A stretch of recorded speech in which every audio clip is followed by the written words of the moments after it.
In 2018, we've seen kind of this shift in the wearables market. Smartwatches are getting much better at tracking your fitness, and fitness trackers are getting to be much more like smartwatches. Even though that's a really good change, it can be kind of confusing to buy one of these things. So that's why in late 2018, we've rounded up some of the best fitness trackers and smartwatches you can buy. So overall, the best smartwatch you can buy for your Android phone is this, the Galaxy Watch. It's made by Samsung. It comes in 2 different models. You can get one with LTE, so you can stay connected to your carrier at all times, or you can just get the cheaper Bluetooth model if you just want to connect it to your phone. Now, I like this watch because it's kind of one of those everything but the kitchen sink smartwatches. It'll try to do everything. It may not be the best in every area, but it's still pretty good at most things. So since this is a Samsung watch, it has a really nice display, and that's one of the best parts about this watch, to be honest. Also, Samsung kind of pioneered this really interesting way of navigating around the interface. You can kind of scroll the bezel around to swap between different menus. It's actually pretty intuitive. So this watch is absolutely packed with features, and it's actually a pretty great fitness companion too. It has a heart rate sensor and a GPS module, so you can go running with it and track your distance. Now, before you go out and buy one of these, there are a few things you should know. Now, Samsung's Tizen is really nice to use, but it's significantly lacking in third-party apps. Also, the voice assistant on the Galaxy Watch is Samsung's Bixby, and to be honest, it's pretty useless. It's more useless here than it is on the company's Galaxy phones, and that's really saying something. So if you want a smartwatch with a good voice assistant, you should check out the TicWatch Pro. Now, the TicWatch Pro isn't the prettiest Wear OS device out there. For that, I'd say you should go for the Skagen Falster 2.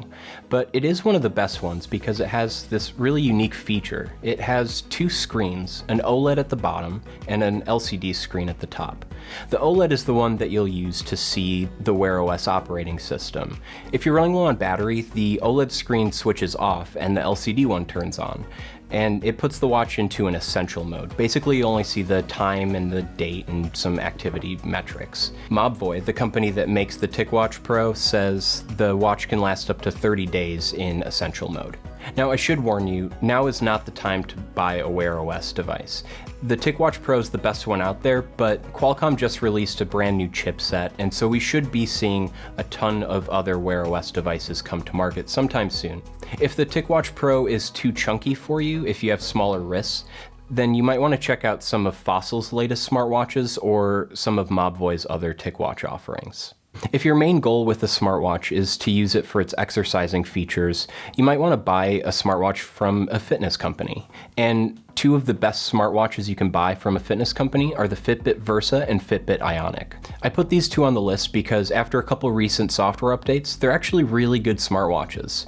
You can reply to notifications right from your wrist, and you can even pay for things at stores with Fitbit Pay. Your decision to buy one watch over the other will depend on 2 things. Do you need a GPS? And could you see yourself wearing the Ionic? I personally think the Fitbit Ionic is pretty ugly. It's really boxy in design, and I haven't really seen it look good on anybody's wrists.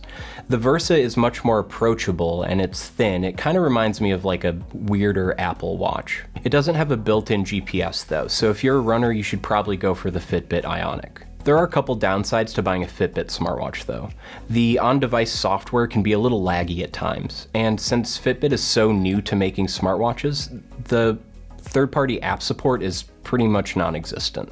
Also, you can only load up one watch face on either device at a single time, and changing them in the app is super slow. If you're not a super huge fan of the Fitbit smartwatches, but you still want to buy from a fitness company, you should check out the Garmin Vivoactive 3 Music.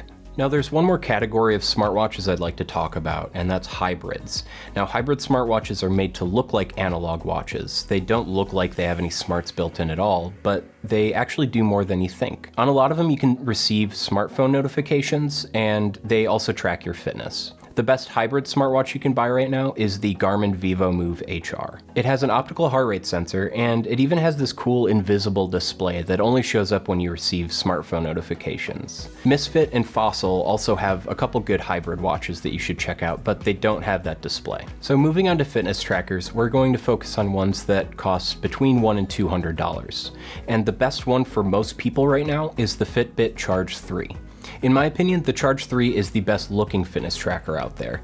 Fitbit lets you change out the straps, so you can make it as classy or sporty as you'd like. It also has a decently sized monochrome OLED screen, and that makes it really easy to see notifications, and you can even reply to them from this thing. And I know this is a really weird thing to geek out about, but the software on the Charge 3 is actually really nice to use. It kind of makes it feel like more of a smartwatch than a fitness tracker. That's the really nice thing about buying a fitness tracker in 2018, is that they're all getting to be a lot more like smartwatches.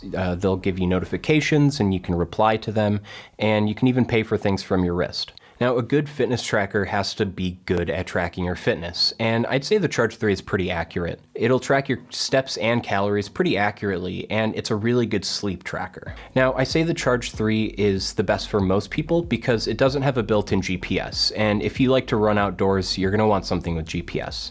The best fitness tracker out there right now with a GPS is the Garmin Vivo Sport. Now, the Garmin Vivo Sport has been out for a little while, but that also means it's dropped in price, so you can buy it for just about as much as the Fitbit Charge 3. But this one also has a GPS, and it's pretty thin and light too. So the one big downside to the Garmin Vivo Sport is its design. Garmin didn't include interchangeable straps on this, so you're stuck with this really fitnessy looking device. Aside from that, the Garmin Vivo Sport is actually a really nice fitness tracker, and I would have no problems recommending it to runners who don't want a big smartwatch on their wrist.